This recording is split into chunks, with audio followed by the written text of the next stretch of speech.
7 தலைமுறைகள் பாரம்பரியமிக்க ஒரே சித்த மருத்துவ ஸ்தாபனம் சேலம் சிவராஜ் சித்த வைத்தியசாலை. இப்பொழுது சேலம், ஈரோடு, சென்னை, ஹொசூர், திருப்பத்தூரில் தினசரி மருத்துவரை சந்திக்கலாம். தொடர்புக்கு 9842722500. மூலிகை மசாலா பொருட்கள், நவதானியங்கள், காஃபி தூள், எண்ணெய் அரைக்கும் இயந்திரங்களை பயன்படுத்தி மாதம் 40,000 ரூபாய் வருமானம் பெற தொடர்புக்கு 9894966652. சாணக்கியாவின் அதிரடி நிகழ்ச்சி உறைவீச்சு. இந்திய பொருளாதாரம் தானாக வளர்ந்ததா, அரசின் முயற்சியா? டாக்டர் ஆர் வைத்தியநாதன் முழங்குகிறார். ஜூலை 20 சனிக்கிழமை இரவு சரியாக 7 மணிக்கு சர்தார் வல்லபாய் பட்டேல் ஆடிட்டோரியம், பீலமேடு, கோயம்புத்தூர். நான் தான் அட்ராசிட்டி ஆறுமுகம் பேசுறேன். எல்லாரும் அட்டன் பண்ணீங்க.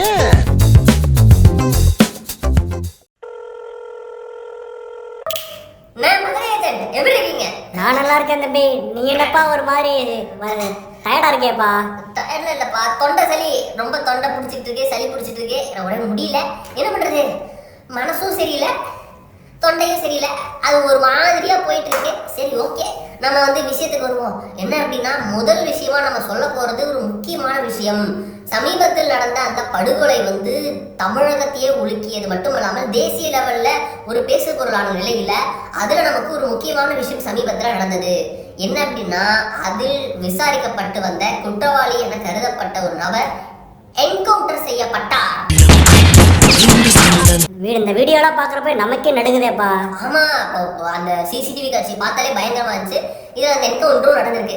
இதுலதான் ஒரு மிகப்பெரிய ஒரு சந்தேகத்தை ஏற்கனவே நம்ம எதிர்கட்சி தலைவராக இருக்கக்கூடிய சேலத்துக்காரரும் மலையாளவரும் சொன்னதை எழுப்பியிருந்ததா பார்த்தோம். இதுல இன்னொரு தகவல் நமக்கு கிடைத்திருக்கிறது. இங்க மட்டும் உள்ள டிபார்ட்மெண்ட்டுக்குள்ள பொதுவாகவே பல இடங்கள்ல, பல சமூகத்தின, பல பிரிவினர்கள், நீங்க என்ன யோசிச்சு பார்த்தாலும் எல்லார் மத்தியிலும் இருந்திருப்பது ஒரே ஒரு கேள்விதான், எதுக்கு இது திடீர்னு நடந்துச்சு அப்படின்றதுதான். குறிப்பா என்ன சொல்லணும்னா, இந்த இதுல ஆயுதங்கள், அதாவது இந்த படுகொலை தொடர்பான ஆயுதங்கள்லாம் இருக்குல்ல, அதை மறைப்பதற்கு முயற்சித்தார்கள்ன்ற ஒரு கோணத்துல ஒரு 3 பேர் விசாரிக்கப்பட்டு வருகின்றனர். அந்த 3 பேர் யாருன்னு பார்த்தோம் அப்படின்னா, சூரிய கட்சியை சேர்ந்தவர்கள். அப்படி இருக்க அவர்கள் இப்படி இருக்க, மறுபக்கம் நான் பண்ணங்க ஆமாங்கன்னு சொல்லிட்டு சரணடைந்த ஒருவரை எப்படின்னு பண்ணியிருப்பது, எந்த வகையில இது என்னவா இருக்கும், வேற ஏதாவது இருக்குமா அப்படின்ட்டு பல கோணங்கள்ல எல்லாரும் யோசிச்சுட்டு இருக்காங்க. எந்த 3 பேர் தம்பி? இந்த மலையாளவர் நேற்று போட்டோ ஷேர் பண்ணாரே, அந்த 3 பேரா?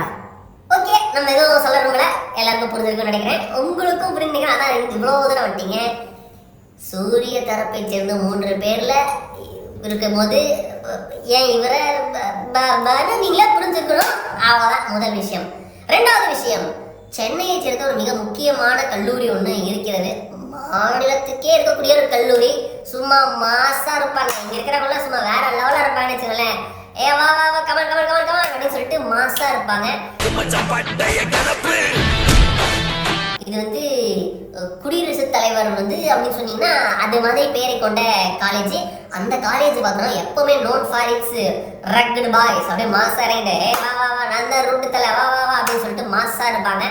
அந்த இதில் தான் இப்போ மாசுன்றது ஒரு மாதிரி பீஸா போயிட்டு இருக்கிறதுனால ஒரு சர்ச்சை வீடியோ கிளம்பி இருக்கிறது. இது தமிழகத்தில் பலதரப்பட்ட மக்கள், குறிப்பா ஆசிரியர், பெற்றோர், மாணவர்கள் மீது நலனுக்கக்கூடியவர்கள் என பொதுநலன் விரும்பிகள் மீது அவங்களுக்குள்ள ஒரு பயத்தை ஏற்படுத்தியிருக்கிறது.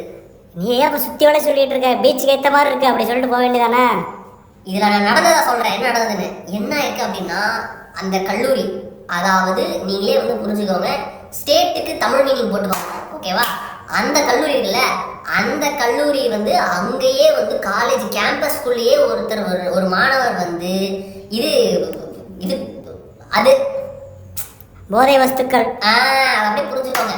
அதை பயன்படுத்தி எடுத்துக்கொண்டு புகை விடுவது போன்ற ஒரு வீடியோ வைரலாகி வருவது ஒரு மிகப்பெரிய சர்ச்சையை ஏற்படுத்தியிருக்கிறது. என்னப்பா, காலேஜ் கேம்பஸ்குள்ளே ஒருத்தன் அடிக்கிறான் அப்படின்னு சொல்லிட்டு எல்லாரும் அப்படியே போயிட்டு இருக்காங்க.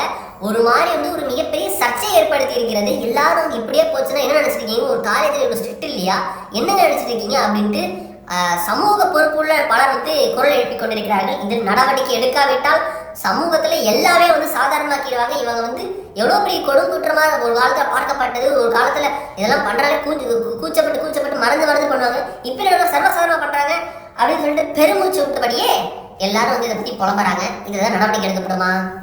பொறுத்தர் தான் பார்க்கணும். இதுதான் 2வது விஷயம். 3வது விஷயம் நமக்கு கிடைத்திருப்பது, மிக மிக முக்கியமான விஷயம். இது தேசிய லெவல்ல ஃபோக்கஸ் செய்யப்படக்கூடிய விஷயம். நீ மிக மிக முக்கியமான சொன்னாலே நம்ம லோட்டஸ் விஷயமா தானே இருக்கும்.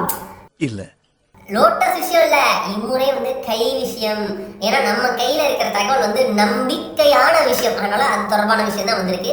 என்ன அப்படின்னு பார்த்தோம் அப்படின்னா, தேசிய லெவல்ல கை கட்சி எந்த இதுல ஸ்ட்ராங்னு சொன்னா ஒருத்தர் இப்போ லோட்டஸுக்கும் கை கட்சிக்கும் தேசிய லெவல் என்னங்க வித்தியாசம் அப்படின்னு பார்த்தா அப்படின்னா, லோட்டஸ் கட்சியை விட ஒரே ஒரு இதுல தான் செம்மையான இது பெர்ஃபார்மன்ஸ் வச்சிருக்கக்கூடிய கட்சி கை கட்சி எதுன்னு பார்த்தோம்னா ஐடி விங். அந்த ஐடி விங்ல வந்து குப்புன்னு இங்க நிற்பாங்க, இவங்க இங்க நிற்பாங்க. என்ன பார்த்தோம்னா லோட்டஸ் கட்சி பெரிய ஐடி விங் இருக்கு, அது நிறைய செயல்படுவாங்க. இவங்களோட நம்பர்ல இவங்க தான் பெருசு, பெர்ஃபார்மன்ஸ்ல பெருசு இவங்க தான். ஆனா துல்லியமா புது புது புது ஃபார்முலால புது லைட்லி ட்ரெண்டு, அந்த ட்ரெண்டெல்லாம் பிடிச்சி கரெக்டா போறது யாருன்னு பார்த்தோம் அப்படின்னா கை கட்சி தான். அந்த கை கட்சி வந்து இப்ப அடுத்ததாக என்ன பண்ணிருக்குன்னா, தனது ஐடி விங்கை மேலும் பலப்படுத்துவதற்காக ஒரு மிக முக்கியமான முடிவை எடுத்திருக்கிறது. புதிதாக 1500 டெக்னிக்கல் ப்ரொஃபஷனல்ஸை வேலைக்கு எடுக்கிறது கை கட்சி. இவர்கள் எல்லாருமே ஐடி விங்குக்கு சப்போர்ட் செய்யக்கூடிய வகையில வேலை செய்ய இருக்கிறார்கள்.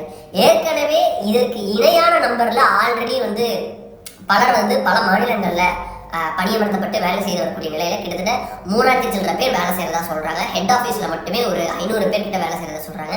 இந்த இதுல வந்து புதிதாக 1500 பேரை வேலைக்கு ஐடி விங்குக்காக எடுக்கிறது, முழு நேர பணியாளர்களாகவே வேலைக்கு எடுக்கிறது கை கட்சி. இதுல வந்து குறிப்பா சம்பளத்தை பார்த்தீங்கன்னா மிரண்டுவீங்க. மாத சம்பளமாக 30,000 தொடங்கி 1 லட்சம் வரை நாங்க வந்து கொடுப்போம். பேஸே 30,000 என்னங்க சொல்றீங்க அப்படின்னு சொல்லிட்டு பலரும் வந்து ஐடி கம்பெனிலாம் விட்டுட்டு நான் வந்துடுறேங்க அப்படின்னு சொல்லிட்டு பலர் யோசிக்கிற அளவுக்கு கை கட்சியின் ஐடி விங்களுக்கு ஒரு சூப்பரான பே ஸ்லாப் சொல்லப்பட்டிருக்கிறது. ஒரு பரபரப்பை ஏற்படுத்தி இருக்கிறது.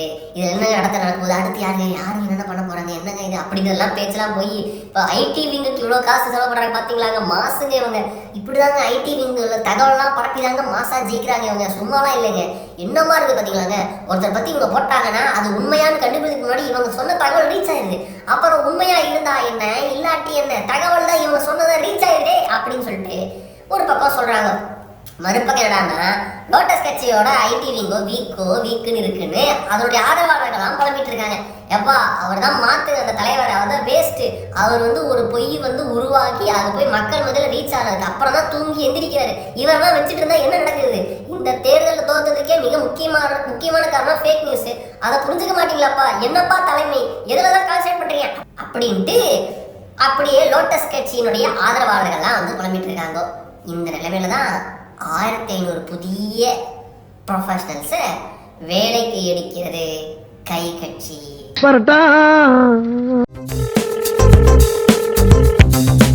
நான் தான் அட்ராசிட்டி ஆறுமுகம் பேசுறேன். எல்லாரும் அட்டன் பண்ணீங்க.